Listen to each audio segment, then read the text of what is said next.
नमस्कार, Amar Ujala the bonus में आपका बहुत बहुत स्वागत है। मैं हूं आपका दोस्त हर्ष शर्मा।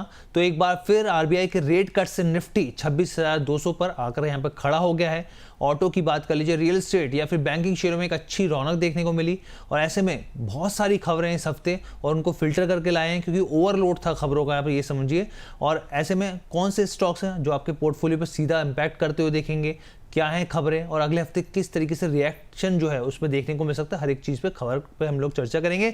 लेकिन सबसे पहले बड़ी खबर की बात करते हैं, यहाँ पर शुरुआती उसी से करते हैं। और मुझे अब लग रहा है कि धीरे धीरे जो इंतजार है निवेशकों का वो खत्म होता जा रहा है। यहाँ पे हम लोग यहाँ पे बात कर रहे हैं रिलायंस इंडस्ट्रीज के जो जियो प्लेटफॉर्म है उसके आईपीओ की। यहाँ पर खबर ऐसी है कि यहाँ पर जो DRHP है यानी कि ड्राफ्ट रेड हेयरिंग प्रोस्पेक्टस जो है उस पर काम जो है तैयारी करना उस पर शुरू हो चुका है। यहाँ पे इसका मतलब साफ तौर पे ये है कि आईपीओ जो है अब जल्द आने जा रहा है। यहाँ पे आप ये समझिए कि ये जो आईपीओ है भारत का अब तक का सबसे बड़ा आईपीओ बन सकता है। खबरें हैं कि रिलायंस ने बैंकों के साथ यहाँ पे अनौपचारिक तरीके से बातचीत जो है वो शुरू कर दी है। यहाँ पे रेगुलेटर सेबी के पास फाइलिंग जल्द करने की यहाँ पे तैयारी हो रही है।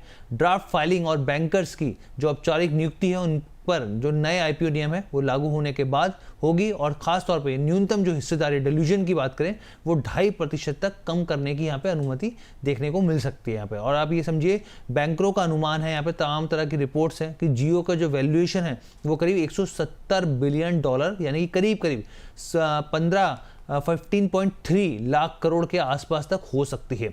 अगर आईपीओ इस हाई वैल्यूएशन पर आता है तो न्यूनतम जो वैल्यूएशन है वो होता हुआ दिखेगा और जियो लगभग करीब 4.3 बिलियन डॉलर यानी कि करीब 38 से लेकर यहाँ पे 40 के बीच में 1000 करोड़ के आसपास यहाँ पे जो है रकम जुटा सकती है। और आपको ये बता दें कि कंपनी जो है मुकेश अंबानी की तरफ से यहाँ पे कहा भी गया था कि जियो का जो आईपीओ 2026 की पहली छमाही में आ सकता है, यानी कि शुरुआती 6 महीने में आ सकता है। अभी कब आएगा इस पर तो क्लैरिटी नहीं, लेकिन देखिए DRHP पे काम शुरू हो गया है तो इसके मायने काफ़ी इंपॉर्टेंट हो जाते हैं और ऐसे में लग सकता है कि साफ तौर पर कि जल्द ही आईपीओ का आगाज़ होता हुआ दिखे। अब हम एक और खबर की बात करते हैं। वो कहावत आपने सुनी होगी, एक तो करेला ऊपर से जो है वो नीम चढ़ा। ये मुहावरा बिल्कुल ठीक बैठता है यहाँ पे housing finance company Bajaj housing finance के शेयर पर। पहले से ही शेयर जो है एक लंबे कंसोलिडेशन की रेंज में फंसा हुआ था और उसके बाद देखिए क्रैश हो गया ये स्टॉक। पूरे हफ्ते में अगर आप देखें 9% टूटता हुआ दिखा और इतना ही नहीं, एक दिन में तो ये स्थिति थी कि स्टॉक जो है 94 रुपीज़ 90 पैसे पर आ गया और ये जो स्टॉक का अब तक का सबसे निचला स्तर है। अब ऐसा क्यों हुआ और इसमें समझने वाली बात क्या है वो मैं आपको समझाता हूँ। 3 बातें, इस बात का ध्यान रखिएगा। पहली चीज यहाँ पे देखिए, दरअसल minimum public share holding norms के तहत कंपनी के प्रमोटर बजाज फाइनेंस ने अपनी हिस्सेदारी को यहाँ पे बेचा है। बजाज हाउसिंग फाइनेंस में बजाज फिनसर्व फाइनेंस की बात करें तो उसका जो हिस्सा है वो 88% है। बजाज फाइनेंस 2% जो हिस्सा है वो डाइवेस्ट कर रहा है, यहाँ पर बेच रहा है। यहाँ पर ऑफर साइज जो है इसका 1577 करोड़ रुपए का एक अनुमान लगाया गया था और फ्लोर प्राइस जो है वो 95 रुपीज़ प्रति शेयर तय की गई थी। यहाँ पर 2 दिसंबर 2025 से लेकर 28 फरवरी 2026 के बीच में कंपनी मल्टीपल और सिंगल ट्रेंच में जो है हिस्से की ये बिक्री करती हुई दिखेगी। ब्लॉक डील को लेकर निवेशकों के जो सेंटीमेंट्स है वो नेगेटिव ट्रिगर हो गए, जिसके असर साफ तौर पर देखने को मिला। अब समझने वाली बात क्या है, देखिए पहली बात, ब्लॉक डील आमतौर पर बड़ी संस्थाओं के बीच यहाँ पे होती है, बड़ी कंपनीज के बीच में होती है यहाँ पर, और ये जो है कंपनी की फंडामेंटल क्वालिटी को कमजोर या मजबूत साबित नहीं करती है। ये सिर्फ शेयरों का जो है एक बड़ा ट्रांसफर होता है यहाँ पे। दूसरी बात क्या है, यहाँ पे डील डिस्काउंट पर होना इस बात का ये इशारा होता है कि बेचने वाला जो है जल्दी एग्जिट चाहता है। इससे शॉर्ट टर्म में दबाव तो बनता है, लेकिन इसका मतलब ये बिल्कुल भी नहीं कि कंपनी में कोई नेगेटिव खबर है। तीसरी बात क्या है, यहाँ पर एक बार ऐसी गिरावट के बाद स्टॉक जो है स्टेबल हो जाता है क्योंकि ब्लॉक डील का पूरा जो होने का जो सप्लाई होता है, वो जो प्रेशर होता है वो खत्म हो जाता है। अब हमने आपको इसमें से काम की बात भी समझा दी कि भाई खबर का लबो-लुभाव है क्या आखिर। उसके बाद हम लोग आगे बढ़ते हैं। Travel booking platform Ease My Trip की parent company Ease Trip Planners Limited की इस हफ्ते अगर आप शेयर को देखें तो एक अच्छी तेजी देखने को मिली। इंट्राडे के दौरान स्टॉक जो है 20% तक चढ़ गया। 8.56 रुपये पर जो इसका उच्चतम स्तर था वो दिन का जो इंटरडे का वहाँ पर भी देखने को मिला। ये उछाल कंपनी ने अपनी नई विंटर कार्निवल सेल की घोषणा के बाद ये उछाल देखने को मिला। कंपनी ने बताया कि ये जो सेल है 2 दिसंबर से लेकर 9 दिसंबर 2025 तक चलेगी और ग्राहकों को साल के सबसे जो व्यस्त ट्रैवल सीजन है उसमें किफ़ायती एयरफेयर और होटल स्टे जो है वो उपलब्ध करवाएगी। लेकिन यहाँ पे क्या हुआ, हफ्ते के आखिरी दिन जो है स्टॉक में एक अच्छी खासी गिरावट देखने को मिली। लेकिन अगर आप वीकली बेसिस पे देखें तो स्टॉक पॉजिटिव रिटर्न देके 7% की तेजी यहाँ पे दिखाई है। अगर आप इस सेल के बारे में समझें तो यहाँ पे फ्लाइट के ऊपर आप करीब देखें तो 14% के आसपास की छूट देखने को मिली। होटल्स के ऊपर फ्लैट 25% की छूट है। बसें के ऊपर करीब 10% की अगर आप बुकिंग कराते हैं, कैब्स के ऊपर 12% की, और हॉलीडे पैकेज के ऊपर जो है तमाम तरह के जो जितने भी बेहतर यहाँ पर डिस्काउंट्स हो सकते हैं वो कंपनी का दावा है कि उन्होंने किए गए हैं। बस आपको क्या करना है, वेबसाइट पे जाना है, कार्निवल प्रोमो कोड का इस्तेमाल करना है और वहाँ पे जो है सेल का आपका फ़ायदा उठा सकते हैं यहाँ पे। अब हम लोग आगे बढ़ते हैं, यहाँ पे एक और स्टॉक की बात करते हैं, स्पार्क के शेयरों की। यहाँ पर सन फार्मा एडवांस रिसर्च कंपनी, इसके शेयरों में सही मायनों में स्पार्क देखने को मिला इस हफ्ते। शेयर जो है 20% तक उछल गए। स्पार्क के शेयर का अगर आप ऊपरी सर्किट के हिसाब से देखें तो ये करीब 161 रुपये पर पहुँचता हुआ दिखा, जो कि जुलाई के बाद का सबसे उच्चतम स्तर है। आप देखिए बहुत लंबे समय से दबाव दिखा था, लेकिन जुलाई के बाद ये अपने उच्चतम स्तर पर पहुँचता हुआ दिखा। दरअसल खबर क्या निकल के आई, कंपनी ने ये बताया कि अमेरिका की डिस्ट्रिक्ट कोर्ट ने यहाँ पर जो सेज़ाबाय है इंजेक्शन, जिसे जो एक इंजेक्शन है यहाँ पे, उसकी मंजूरी से जुड़े जो है प्रायोरिटी रिव्यू वाउचर्स पर स्पार्क के पक्ष में यहाँ पे समरी जजमेंट दिया है। यानी कि बेसिकली अगर आप समझे तो यहाँ पर जो है कंपनी के फेवर में फैसला आता हुआ दिखा है। अब सेज़ाबाय आखिर है क्या है जो इंजेक्शन है, देखिए एक फॉर्मुलेशन है जिसमें जेंजिल अल्कोहल और यहाँ पे प्रोपलीन ग्लाइजोल नहीं होता है। अमेरिका एफडीए ने इसे नवजात शिशुओं के दौरे के इलाज के दौरान यहाँ पे इसको मंजूरी दी थी। अदालत ने कहा था कि एफडीए के जरिए पीआरवी रोकना कानून के खिलाफ था, क्योंकि यहाँ पर जो है कई तरह के ड्रग्स का इस्तेमाल हुआ है। लेकिन यहाँ पर जो है आखिरी में कंपनी की तरफ से अपील होती हुई दिखी और जो है यहाँ पर फ़ायदा होता हुआ दिखा। अब कंपनी के जो सीईओ अनिल राघवन है, मैनेजमेंट को सुनना चाहिए, उनका भी ये कहना है कि हम इस फैसले के साथ बेहद संतुष्ट हैं और लंबे समय से ये जो फैसला था ये बाधित था, लेकिन अब इस पर रिजल्ट निकल कर आ गया है। अब हम लोग बात करते हैं हिंदुस्तान कंस्ट्रक्शन कंपनी यानी एससीसी के शेयरों की। यहाँ पर आप देखिए 23% तक जो स्टॉक है वो लुढ़कते हुए दिखे हैं। कंपनी का जो शेयर है अगर आप देखें तो 19 रुपये तक टूट गया यहाँ पे। इसकी वजह कंपनी के राइट इशू है, यहाँ पर भारी डिस्काउंट का आना यहाँ पर साफ तौर पे वजह देखने को मिला। कंपनी अपने राइट इशू में करीब 50% तक की छूट दे रही है। गिरावट के साथ कंपनी का जो मार्केट कैप है वो घटकर 5,173 करोड़ रुपए पे आ गया है। एससीसी के शेयरों में एक्स राइट इशू पर ट्रेड किया यहाँ पे। जब कोई शेयर एक्स राइट हो जाता है तो इसका मतलब साफ तौर पे ये होता है कि आज या फिर इसके बाद शेयर जो है खरीदने वालों को कंपनी के राइट इशू में शेयर लेने का हक नहीं मिलेगा। ये हक सिर्फ उन्हीं निवेशकों को मिलता है जिनके नाम रिकॉर्ड डेट यानी कि 5 दिसंबर 2025 तक कंपनी के शेयर होल्डर के रूप में दर्ज किया गया था। एससीसी ने यहाँ पे साफ तौर पे बताया है कि वो जो है 12.5 रुपये प्रति शेयर की कीमत पर राइट इशू ला रही है, जिसमें करीब 11.5 का प्रीमियम शामिल है। ये भाव मौजूदा बाजार की कीमत के मुकाबले करीब 49% सस्ता है। कंपनी के बोर्ड ने यहाँ पर करीब आप ये समझिए 80 करोड़ नए शेयर जारी करने की मंजूरी दी है, जिससे कंपनी करीब यहाँ पे 1000 करोड़ जुटाएगी। राइट इशू जो है 12 दिसंबर को खुलेगा, 22 दिसंबर को यहाँ पे बंद होगा। राइट इशू के कारण कंपनी के शेयरों की जो संख्या है वो तेजी से बढ़ती हुई दिखेगी। अभी कुल शेयर करीब यहाँ पे समझे तो 181 करोड़ या फिर 182 करोड़ के आसपास है, जो अब बढ़कर 261 करोड़ पे पहुंच जाएंगे। इसमें डाइल्यूजन भी होगा, यानी कि हर पुराने शेयर की वैल्यू और कंपनी में हिस्सेदारी कम हो जाएगी, और यही वजह है कि नए निवेशकों जो है यहाँ पे मुनाफा वसूली, जो दूसरे निवेशक है मुनाफा वसूली कर रहे हैं। अब हम लोग एक और स्टॉक की बात करते हैं। निवेशकों ने काफ़ी ज़्यादा नुकसान यहाँ पर झेला है। ओला इलेक्ट्रिक के शेयरों की बात करते हैं। लगातार 5वां दिन रहा जब गिरावट देखने को मिली। एक महीने के अंदर 25% से ज़्यादा जो है वो स्टॉक टूट गया है। ओला इलेक्ट्रिक मोबिलिटी लिमिटेड के शेयर अब तक के सबसे निचले स्तर पर आ गए, सबसे निचले स्तर पर। स्टॉक में देखिए back to back lower circuit लग रहा है और 35 रुपये के भाव पर आकर ये खड़े हो गए यहाँ पर। कंपनी की जो शेयर की कीमत है इस साल अब तक करीब 60% जो है वो गिर चुकी है।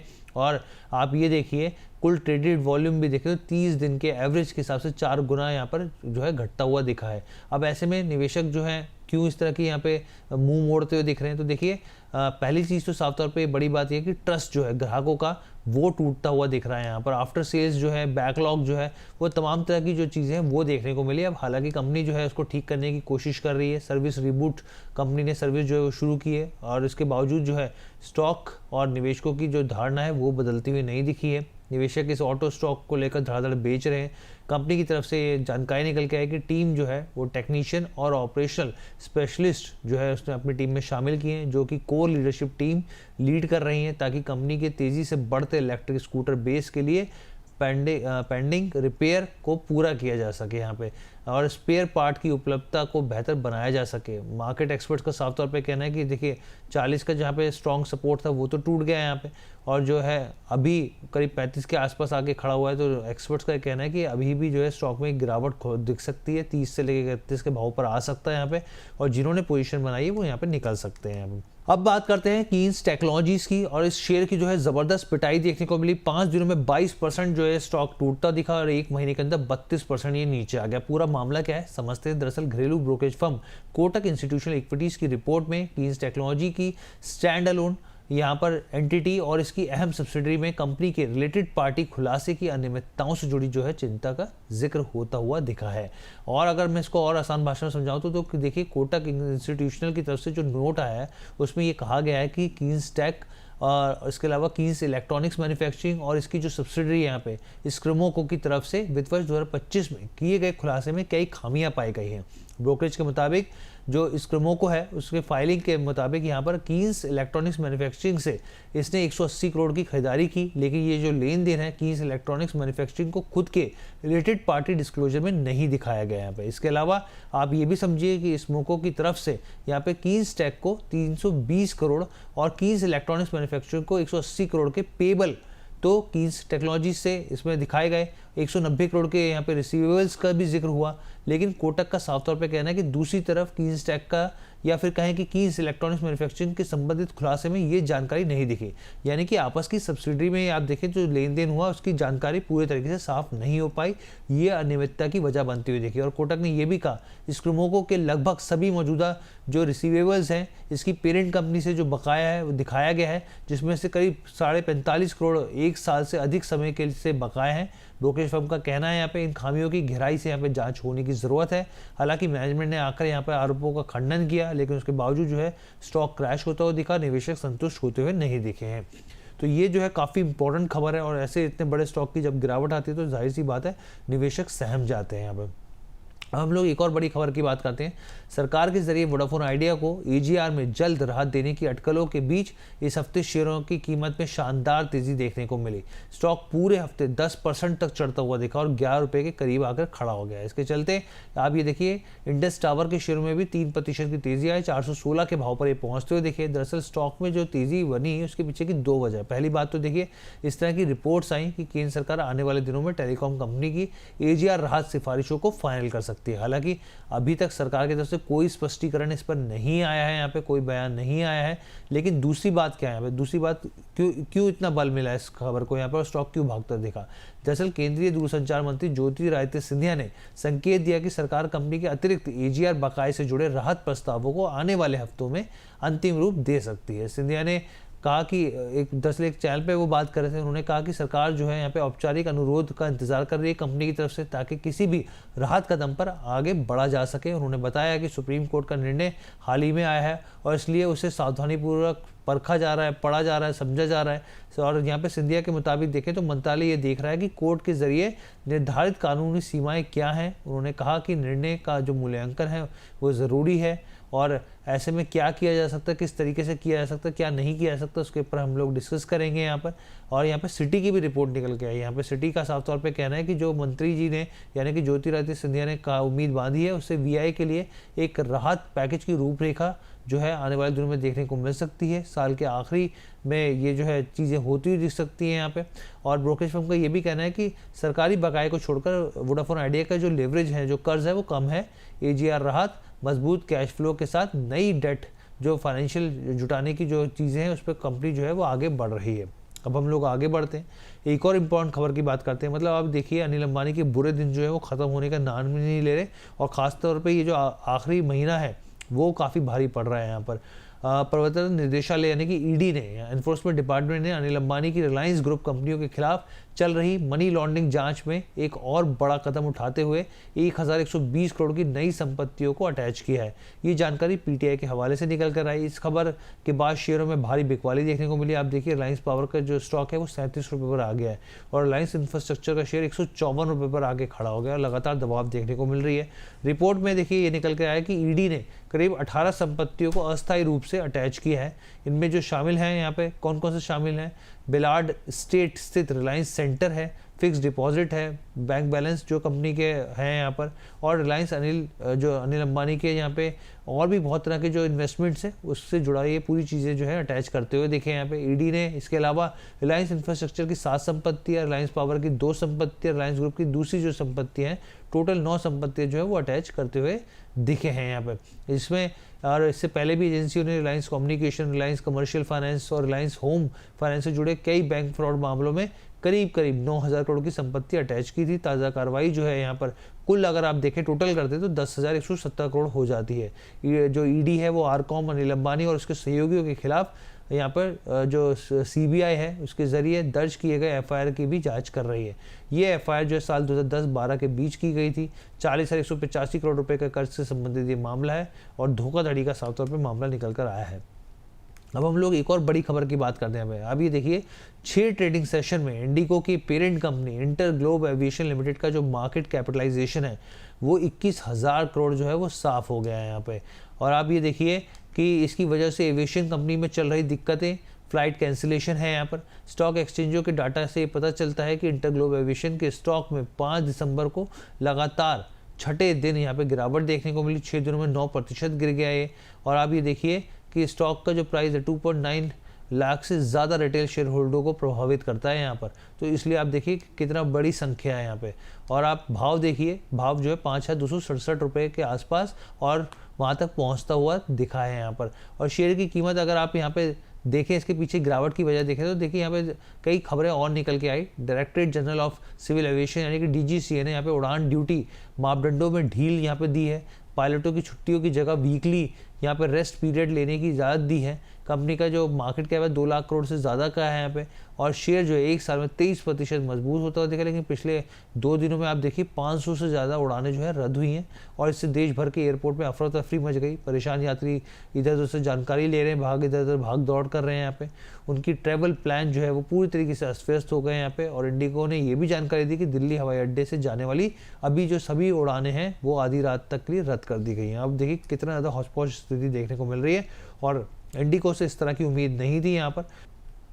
सरकार सार्वजनिक क्षेत्र के बैंक यानी कि पब्लिक सेक्टर बैंक्स में प्रत्यक्ष विदेशी निवेश यानी कि एफडीआई जो है उसकी सीमा को 20% से बढ़ाकर 49% के करने के किसी भी प्रस्ताव पर विचार नहीं कर रही है। ये जानकारी निकल कर आई इस हफ्ते और राज्य मंत्री पंकज चौधरी ने ये राज्यसभा में जानकारी दी। और इसके बाद जो तमाम सरकारी बैंक है, चाहे आप बैंक ऑफ बड़ौदा ले लीजिए, एसबीआई ले लीजिए, पीएनबी ले लीजिए, और तमाम जो स्टॉक्स हैं यहाँ पे टूटते हुए देखे। 3 से 4% की गिरावट देखने को मिली। अगर मैं आपको मौजूदा नियम के बारे में समझाऊं तो देखिए भारत में अभी मौजूदा वक्त में एफडीआई लिमिट जो है उसमें सार्वजनिक क्षेत्र यानी कि जो सरकारी बैंक है उसमें जो एफडीआई है उसकी अधिकतम सीमा 20%, जो कि सरकारी मंजूरी रूट के जरिए यहाँ पर होती है, सरकार से परमिशन लेनी पड़ती है। और निजी क्षेत्रों के बैंकों की अगर एफडीआई की सीमा देखें तो 74% तक है, जिसमें 49% तक का निवेश जो है वो आप सीधा कर सकते हैं, लेकिन बाकी जो है वो आपको परमिशन लेनी पड़ती है। और किसी भी बैंक में 5% या उससे अधिक हिस्सेदारी खरीदने के लिए यहाँ पे आरबीआई की परमिशन लेनी ज़रूरी होती है। तो ये जो है इंपॉर्टेंट जानकारी है वो हमने आपको साझा कर दी यहाँ पर। नोएडा आधारित फिनटेक कंपनी पाइन लैब्स ने दूसरी तिमाही के नतीजे जारी कर दिए, जिसमें कंपनी ने को करीब 6 करोड़ का प्रॉफिट होता हुआ दिखा है। पिछले साल इसी तिमाही में देखें अगर आप तो कंपनी जो है वो लॉस में थी, 32 करोड़ के घाटे में बैठी हुई थी। कंपनी के मुताबिक ये जो पूरा सुधार हुआ है वो कम डेप्रिसिएशन और ईसॉप खर्चों के कारण हुआ है, यानी कि ईसॉप खर्चे जो है वो घटाते हुए देखिए। कंपनी की तिमाही रेवेन्यू के हिसाब से देखें तो करीब 17% की बढ़ोतरी हुई और 650 करोड़ पर ये आ गया है। पिछले साल 552 करोड़ था रेवेन्यू में जो बढ़त आती हुई दिखी है उसकी मुख्य वजह यहाँ पे क्या है, इशूइंग, अफोर्डेबिलिटी और ऑनलाइन पेमेंट्स जैसे बिजनेस का मजबूत प्रदर्शन है यहाँ पर। और आप ये भी समझिए कि अगर आप एबिटा को देखें यहाँ पे तो वो भी बढ़ता हुआ दिखा है। आप उसमें जो है करीब अब 32 करोड़ से बढ़कर 75 करोड़ पे आ गया है। एबिटा मार्जिन की बात करें तो आप देखिए 5.5% से बढ़कर ये 11.5% का निकल गया है। दूसरी तिमाही में पाइन लैब्स ने मजबूत ऑपरेटिंग कैश फ्लो भी दर्ज किया है यहाँ पर। तो अगर आप इस प्लेटफॉर्म को देखें तो ग्रॉस ट्रांजैक्शन वैल्यू जो है, जीटीवी जो है वो बढ़कर 4 करोड़ 24 लाख पर पहुंच गई है, जो अब तक का इसका सबसे ऊंचा स्तर है यहाँ पर।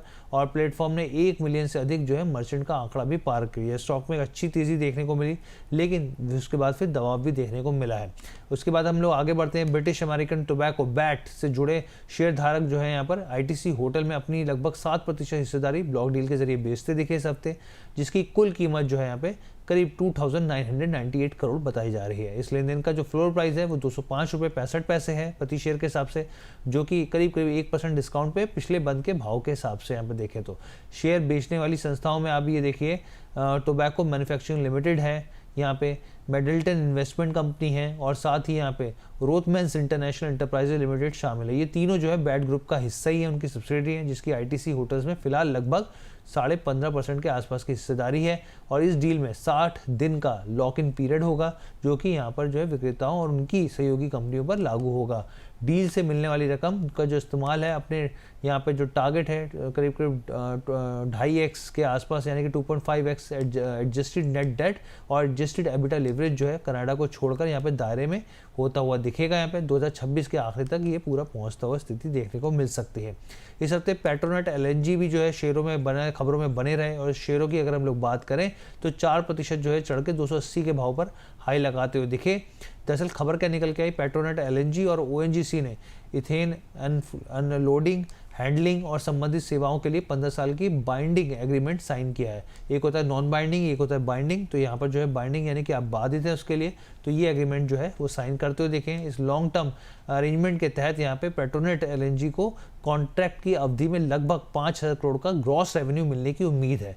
एग्रीमेंट के ट्रांजैक्शन अक्टूबर-दिसंबर 2028 के बीच शुरू होंगे। आपको बता दें कि पेट्रोनेट LNG लिमिटेड एक जॉइंट वेंचर है 4 ऑयल जो गैस महारथन कंपनी है PSU, जिसमें गेल हो गया, ONGC, IOCL, BPCL को मिलाकर ये किया गया है। इनमें हर एक कंपनी की करीब करीब 12.5% की इक्विटी हिस्सेदारी है। 1998 में बनी पेट्रोनेट LNG देश के लगभग 2/3 LNG इंपोर्ट्स को मैनेज करती है। वित्त वर्ष 2024-25 के अगर आप टर्नओवर की बात करें तो 51,000 करोड़ रुपए का रहा था। यहाँ पे देश के कुल नेचुरल गैस की कुल सप्लाई की बात करें 33% का इसमें योगदान है। अब यहाँ पर नुमरा की रिपोर्ट आई है और उन्होंने 360 रुपये प्रति शेयर के भाव का लक्ष्य दिया है। उनका मानना है कि 60% एबिटा मार्जिन जो है आगे वाले दिनों में इसमें सुधार देखने को मिल सकता है। कंपनी की परफॉर्मेंस जो है वो बेहतर होती हुई दिख सकती है। Pharma company nectar life science के शेयरों की बात करते हैं और क्या तेजी इन स्टॉक्स में देखने को मिली है। इसकी वजह है कि कंपनी के बोर्ड ने इसके 81 करोड़ के बायबैक को मंजूरी दे दी है। इस शेयर बायबैक की रिकॉर्ड डेट भी फिक्स हो चुकी है। वहीं भाव की बात करें तो ऐसे तगड़े प्रीमियम पर है, इससे शेयर ने यहाँ पे जश्न मनाते हुए दिखे और 18% तक उछलते हुए दिखे। और आप ये देखिए करीब 21 रुपये पे पहुँचते हुए दिखे। इस हफ्ते के हिसाब से आप देखें नेक्टर लाइफ साइंसेज की अगर आप बात करें तो 81 करोड़ के शेयर जो है बायबैक की रिकॉर्ड डेट जो है करीब 24 दिसंबर है यहाँ पे फिक्स की गई है। कंपनी के मुताबिक ये जो है टेंडर ऑफर रूट के जरिए प्रति शेयर 27 रुपये के भाव पर 3 crore fully paid up equity share खरीदेगी। यहाँ पर ये कंपनी की पेड अप इक्विटी कैपिटल का 13.5% के आसपास हिस्सेदारी के बराबर है। कंपनी ने बायबैक के लिए जो भाव फिक्स किया है एक्सचेंज फाइलिंग के मुताबिक बायबैक में प्रमोटर और प्रमोटर ग्रुप के मेंबर्स हिस्सा नहीं लेंगे। उन्होंने ये इरादा पहले ही जाहिर कर दिया था।